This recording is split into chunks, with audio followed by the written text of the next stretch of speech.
দিন যতই গড়াচ্ছে আমাদের সমাজে মানুষের জীবনের মূল্য ততই কমে যাচ্ছে। খুন নুনের চাইতে সস্তা হয়ে যাচ্ছে। রাসূল করিম সাল্লাল্লাহু আলাইহি ওয়াসাল্লাম পশু পাখি কীটপতঙ্গকে পর্যন্ত দয়া করতে বলেছেন, তাদেরকে পর্যন্ত অকারণে এবং অন্যায়ভাবে হত্যা করতে নিষেধ করেছেন। প্রিয় ভাই বোন আমার, রাসূল করিম সাল্লাল্লাহু আলাইহি ওয়াসাল্লাম বিভিন্ন হাদিস থেকে বোঝা যায় মানুষ হত্যা আল্লাহ সুবহানাহু ওয়া তাআলার কাছে এত জঘন্য অপরাধ যে এর পরিমাণ যখন পৃথিবীতে ভয়াবহ আকারে বাড়তে থাকবে, আল্লাহ সুবহানাহু ওয়া তাআলা পৃথিবীর এই সংসারকেই গুটিয়ে নেবেন।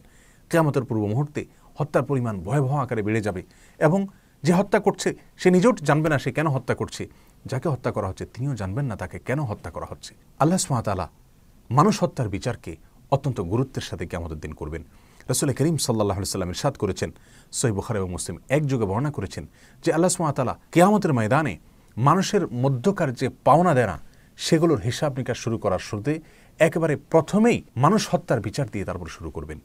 আমলের ক্ষেত্রে সালাতের হিসাব দিয়ে আল্লাহ সুবহানাহু ওয়া তাআলা হিসাব নেওয়া শুরু করলেও মানুষের মধ্যকার বিবাদমান যে সমস্ত বিবাদ, যে মানুষের পারস্পরিক হক অধিকার নিয়ে যত বিচার হবে সেগুলোর ভেতরে মানুষ হত্যার বিচার দিয়ে আল্লাহ সুবহানাহু ওয়া তাআলা বিচার শুরু করবেন।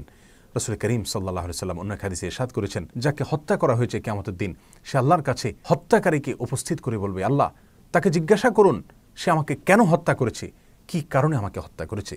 আল্লাহ নবী সাল্লাল্লাহু আলাইহি ওয়াসাল্লামের বিভিন্ন হাদিস থেকে, কোরআনের বিভিন্ন আয়াত থেকে পরিষ্কারভাবে বোঝা যায় আল্লাহর সঙ্গে শিরক করার পরে সবচেয়ে বড় অপরাধের তালিকায় উঠে আসে অন্যায়ভাবে কাউকে খুন করার অপরাধটি। রাসূল করিম সাল্লাল্লাহু আলাইহি ওয়াসাল্লাম এ সম্পর্কে যত হাদিস বলেছেন সেগুলোকে বলে শেষ করা কঠিন। আজ আমাদের কাছে খুন অত্যন্ত স্বাভাবিক একটি বিষয়। দু একটি খুনের ঘটনা আমাদেরকে তেমন কোনো টাচই করে না। এমন কোনো হত্যাকাণ্ডের ঘটনা ঘটে যা চাঞ্চল্য সৃষ্টি করে, তাহলে সেটাই কেবলমাত্র আমাদেরকে কিছুটা টাচ করে। আমাদের কাছে বিষয়টা গা সওয়া হলে কি হবে, আল্লাহ সুবহানাহু ওয়া তাআলার কাছে সেটি মোটেও সহনীয় নয়। বাইহাকির এক বর্ণনা নবী সাল্লাল্লাহু আলাইহি ওয়াসাল্লাম ইরশাদ করেছেন, লা জাওয়ালুদ দুনিয়া আহওয়ানু আলাল্লাহি মিন কাতলি মুমিন। আল্লাহ সুবহানাহু ওয়া তাআলার কাছে গোটা পৃথিবী ধ্বংস হয়ে যাওয়া এই বিষয়টি যতটা জঘন্য, একটি মানুষের জীবনহানি হওয়া, একটা মানুষ খুন হওয়া তার চাইতে বড়। অতএব আমাদের কাছে, আমাদের সমাজে, আমাদের মিডিয়ার চোখে দু চারটি খুন স্বাভাবিক খুন, দু চারটি হত্যা এগুলো খুব স্বাভাবিক বিষয় হলে কি হবে, আল্লাহর কাছে সেটি মোটেও স্বাভাবিক নয়। বুখারীর অন্য এক বর্ণনা নবী সাল্লাল্লাহু আলাইহি ওয়াসাল্লাম ইরশাদ করেছেন, লা ইয়াজানাল মুমিন ফি ফুসহাতিন মিন দীনিহি মা লাম ইউসিব দামান হারাবা। এবং একই ধরনের হাদিস পাশাপাশি ভাষার আরও বিভিন্ন হাদিসের কিতাবে বর্ণিত হয়েছে, যার খোলাসা হলো এরকম যে কোনো মানুষ যদি কোনো মানুষকে হত্যা করে তাহলে তার আশার জায়গা ফুরিয়ে যায়। আর যদি মানুষ হত্যা ছাড়া অন্য কোনো অপরাধ মানুষ করে আল্লাহর সঙ্গে শিরক করা ছাড়া, তাহলে সেক্ষেত্রে মানুষের আশার জায়গা আর ফুরায় না। অতএব আল্লাহর কাছে মানুষ হত্যা করা অত্যন্ত জঘন্য অপরাধ। প্রিয় ভাই বোন, আজকাল একটি হত্যাকাণ্ডে যখন অনেক লোক জড়িত থাকে, 5-10 জন 15 জন 20 জন জড়িত থাকে, দুনিয়ার আদালত দেখা যায় যে 2-1 জনকে হয়তো চরম শাস্তি দিলেও অন্যদেরকে বিভিন্ন মেয়াদে সাধারণ বা লঘু শাস্তি দিয়ে থাকেন। কিন্তু আল্লাহ সুবহানাহু ওয়া তাআলার বিধান এক্ষেত্রে মানুষ হত্যার ক্ষেত্রে অত্যন্ত ভয়াবহ, অত্যন্ত কঠোর। রাসূল করিম সাল্লাল্লাহু আলাইহি ওয়াসাল্লাম ইরশাদ করেছেন, তিরমিজিতে হাদিসটি বর্ণিত হয়েছে যে গোটা পৃথিবীর সমস্ত মানুষ, এমনকি আসমানে যারা বসবাস করে তারাও যদি একত্র হয়ে সকলে মিলে নবমণ্ডল এবং ভূমণ্ডলের সমস্ত মানুষ যদি একত্র হয়ে একজন মানুষকে হত্যা করে, আল্লাহ সুবহানাহু ওয়া তাআলা ওই একটি খুনের বদলায়, একটি খুনের শাস্তি স্বরূপ গোটা নবমণ্ডল এবং ভূমণ্ডলের সমস্ত মানুষকে জাহান্নামে দিতে পর্যন্ত কার্পণ্য করবেন না। আল্লাহর কাছে মানুষ হত্যা এত ভয়াবহ অপরাধ। প্রিয় ভাই বোন আমার, ইবনে মাজার এক হাদিসে আসছে রাসূল করিম সাল্লাল্লাহু আলাইহি ওয়াসাল্লাম ইরশাদ করেছেন, ওই আল্লাহর শপথ করে বলছি যে আল্লাহর হাতে আমার জীবন। কাবা এবং বাইতুল্লাহকে খেয়াল করে, লক্ষ্য করে, সম্বোধন করে তিনি বলছিলেন প্রতীকীভাবে যে আল্লাহর কাছে তোমার মর্যাদা যত বেশি, একজন মানুষের জীবনের মর্যাদা এবং মূল্য তার চাইতে অনেক বেশি।